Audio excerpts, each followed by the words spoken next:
nõnda, et siin on enam-vähem 7 lüli, eks, et igaüks siis saab siit ühe vajutada, see on joonistatud ette selleks, et teate, kuhu ma jalaluuga astuda. Ja kile võtame ära pärast, et see süvend, see selline reljeefne maal on see, mille me jätame siis kuivama, mis on siis meie jalajälg.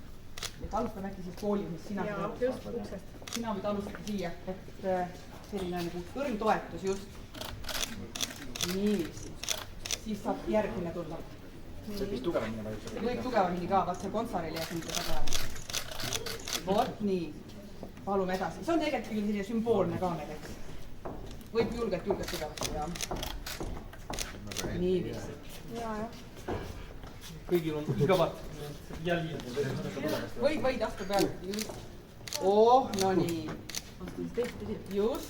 Seda vastu sealt, jah. Ja samas suunas ikka. Ahhaa.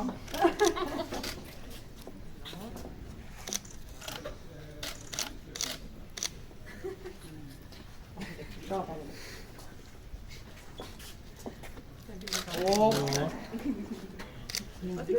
Koolijuht lõpetasite teise otsa silmist. Aga Tarmo, kas... Just. Ei, siin on üks lüli on meil katmata. Vot. Muster tuli. Et selle me jätame nüüd kuivama ja siis saame seda sellist sümboolset ja abstraktset kujundit siis edaspidi hakata tutvustama. See ongi meie koostöö. Aitäh!